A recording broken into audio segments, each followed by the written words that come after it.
They say Vallejo's new True Metallic Metal range is the future of metallic paints. The best aspects of Vallejo's previous metallic ranges combined, one range to rule them all.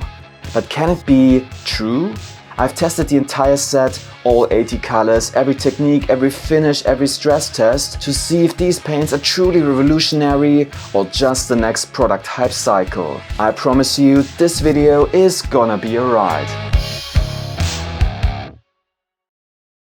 Hi, I'm Stahly from Tale of Painters, the guy on YouTube who's always testing the latest miniature paints unbiasedly and unpaid, and does these professional color swatches with real hand-painted samples for you to download. On my desk today I've got the complete True Metallic Metal range with 80 colors. I've spent a lot of time with these paints, spoken to the designers at Vallejo, and in this video I'll demonstrate all sorts of techniques using this Chaos Warrior to find out whether the paints are really as good as Vallejo and Angel claim. But first, let's quickly cover a few important details about the range. There are 20 color families, each with 4 paints, making 80 paints in total. You'll find staples like silver, gold, copper and bronze, but also plenty of vibrant colored metallics from all over the rainbow. I'm really excited to try those out as they look incredibly vivid in the promo shots. You can buy the paints individually in Vallejo's 80ml dropper bottles, as a complete case or in 4 paint bundles. But before you go all in, be aware that the True Metallic Metal range does a few things differently from other paint ranges. Let me explain. So each of the 20 color families consists of 4 paints. These 4 paints all share the same name, for example Imperial Gold, but they're not the same. The True Metallic Metal paints follow Vallejo's BSL system, which stands for Base, Shade and Light.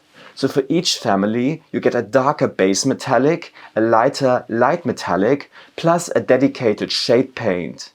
Now the shade isn't a metallic paint, nor a wash like Citadel shade paints. Instead, the shades are based on Vallejo's Express Color formula. So they are highly pigmented acrylic inks or one-coat paints, similar to Citadel Contrast or the Army Painter Speed Paint. However, there's a key difference. While Vallejo Express colors dry matte, the True Metallic Metal shades have a glossy finish, so they don't kill the metallic sheen. I'll show you how that works on my Chaos Warrior in a moment. And the 4th paint in each family is an airbrush version of the base tone. Exactly the same color, but pre-thinned and with added retarder to prevent paint drying on the needle of your airbrush. So, to sum things up, the 80 paints in the True Metallic Metal range include only 40 unique metallic colors, 20 base, 20 light. The other 40 paints are the 20 shades and the 20 airbrush versions of the base colors. Alright, time to put these paints to the test. I gave this limited edition Chaos Warrior a coat of black primer. As you can see, the model has plenty of armor and metalwork, which makes it perfect for testing a variety of painting techniques and seeing how the paint performs. Let's start with the armor, where I'll be using Vallejo's BSL system as intended. For this, I'm using the base color from the Rusty Metal family. True Metallic Metal paints need a really good shake, especially when opening them for the first time or after a long break. Occasionally, a bit of excess medium may come out, just wipe it away. Then the consistency is wonderfully homogeneous and even. You don't need to add any extra water. The moisture from a wet palette is perfectly sufficient for base coating. I'm applying the Rusty Metal base to the armor and it goes on beautifully smooth. I noticed the drying time is on the slower side. Many metallic paints tend to dry too quickly on the brush, which results in a streaky texture if you're not careful, but that's not the case here. You have a bit of time to manipulate the paint. The self-leveling properties are excellent, with no bubbles or clumping. They are most similar to Vallejo's updated model color metallics, I would say, which makes sense as it's Vallejo's most recent paint range. Compared to most other metallic paints I tested, the True Metallic Metal paints seem to have a higher pigment density and finer particles. Oh, and they're also quite stable on a wet palette, especially when using these reusable sheets like in the Vallejo or Redgrass Games wet palettes. Here's how the armor looks after the first layer. The covering power is pretty amazing already. I found that the base paints usually cover in 1 to 2 coats over a dark undercoat, while the light colors take about 2 to 3. After 2 coats of rusty metal base, the coverage is pretty perfect and the finish is so smooth it looks almost like airbrushed. I absolutely love the finish. The metallic flakes are extremely fine, probably the finest I've ever seen, and have yet a nice sparkle. The product designer at Vallejo wouldn't tell me which metallic flakes they're using. I don't think it's aluminium, but whatever it is, the result speaks for itself. Following the BSL system, shading comes next, using rusty metal shade. I'm testing it first on the foot here. As you can see, the dark brown shade is very well matched to the base color. As I've mentioned, the shade paints are based on the Express Color formula, so they're all quite dark and strong. I think that's fine for selective recessed shading or black lining, but for my taste they're a bit too intense for an all-over application like on this Chaos Warrior's armor. So I'm thinning the rusty metal shade 1:1 with Express Color medium to create a more wash-like consistency. Vallejo says you can thin shade paints with water, but I prefer using medium. I find it keeps the flow properties more consistent. Here's how the model looks after the shade wash, which added a lot of depth to the armor. Now I'm layering back up with the base color, using a trick I picked up from the demo session that Angel Giraldes gave me. Instead of using the standard base paint, I'm using the airbrush version for this. More on the airbrush paints in a moment, but they're slightly thinner and contain retarder, making them also fantastic for blending and feathering. Then into the still moist airbrush layer, I wet blend the rusty metal light color to build up volumetric highlights. Finally, I add a sharp edge highlight with the light paint. And this is the result. Following Vallejo's full BSL workflow with the 4 colors you get per color family. I'm already quite happy with the armor, but to push the highlights even further, I mix some sterling silver light into rusty metal light and use it on the most pronounced edges. Sterling silver light is the brightest color in the range, a metallic white that's great for mixing. Its covering power is a little weaker than the other light paints, but it's worth noting that compared to other white or pearlescent metallics I've tested from brands like AK and P3, this one is the first that actually has a noticeable amount of covering power at all. Now, I'm not the world's best wet blender, but I'm genuinely pleased with how the armor turned out. I also want to see how the True Metallic Metal paints perform using simpler, faster techniques such as dry brushing. For the shield and helmet, I'm going for a blackened steel look. I'm using the Obsidian Black family, the darker of the 2 silver families. As a little experiment, I'm airbrushing the shield with the airbrush version, while brush painting the helmet and chest detail with the base paint. You can really put the airbrush paints straight into your airbrush without any additional thinner. As you can see, the tone and finish are pretty much identical, a cold, near black silver. Next, I apply Obsidian Black shade as a wash, again thinned 1:1 with Express Color medium. I think I should have added even more medium as the result turned out a bit patchy on the flat shield. But once dry, it's time for some dry brushing. For an even finish, I prefer round, domed synthetic brushes. My favorites are the Teclon Tiger dry brushes from Chronicle, which I've linked in the video description. I dry brush with Obsidian Black light, which looks great, but I want a bit more pop, so I go for another round with the base color from the Sterling Silver family.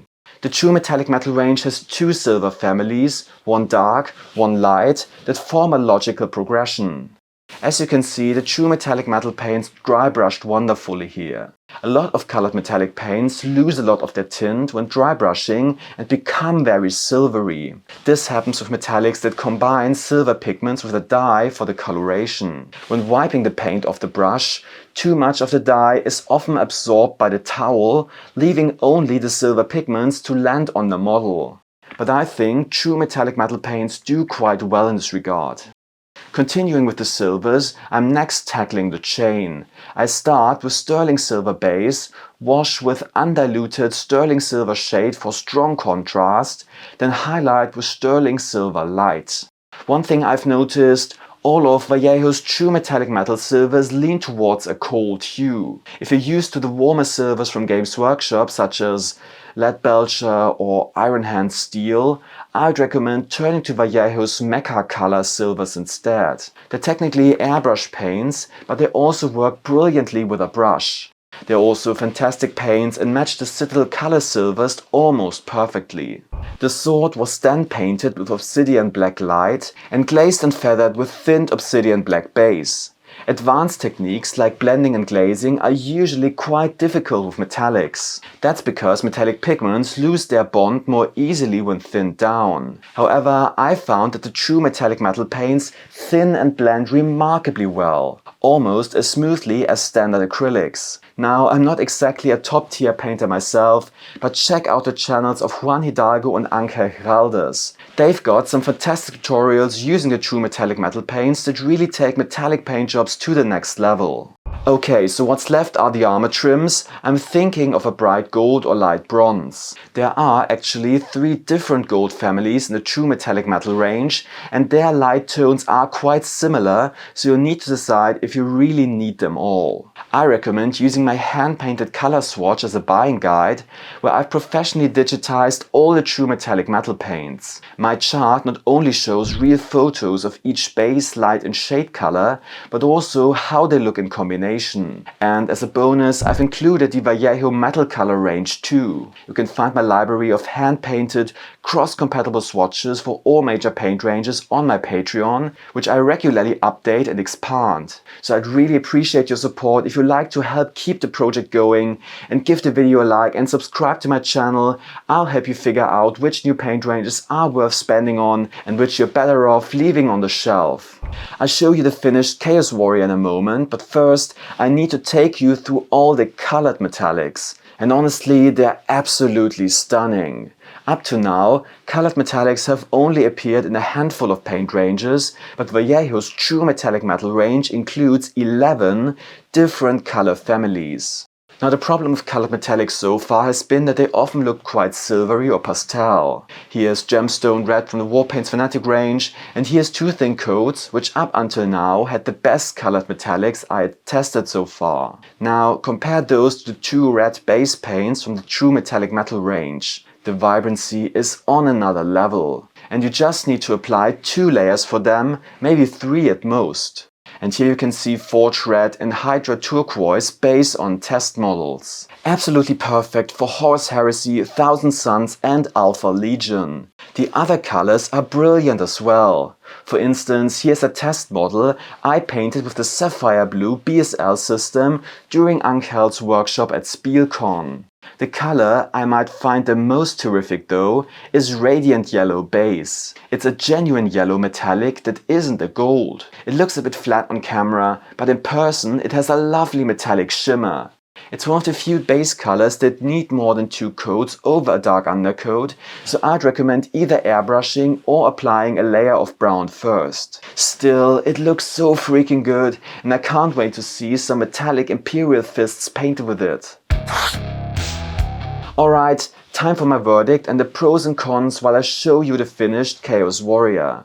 And honestly, I don't have much to criticize, except that the paints are a bit more expensive compared to most other brands and Vallejo's game and model color.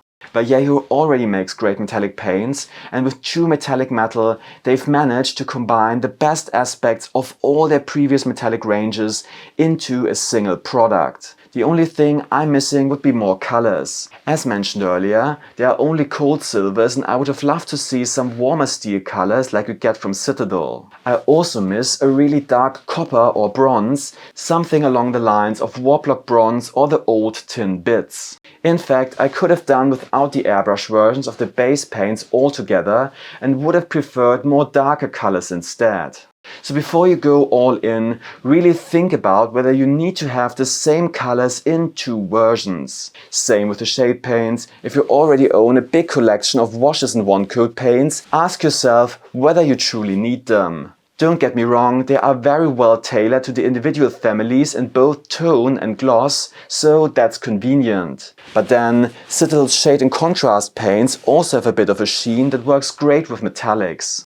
So all in all, Vallejo's True Metallic Metal paints are honestly among the very best metallic paints I've ever tested, and I'm really curious to see how they might be able to change the competition level painting scene. I would give the metallics a 9 to 9.5 out of 10. I really don't know how they could possibly become any better without breaking the laws of physics. The shade paints are more of a 7.5 for me, so I'll end up with a final overall score of 9. I want to keep a little room at the top because next year we're getting the ultra premium metallics from P3's second wave. I've already tried the prototypes and they're different but also incredibly promising. The regular P3 metallics are also a very solid alternative, so make sure to check out my review of the first wave of P3 here on the right. Thanks a lot and happy hobbying!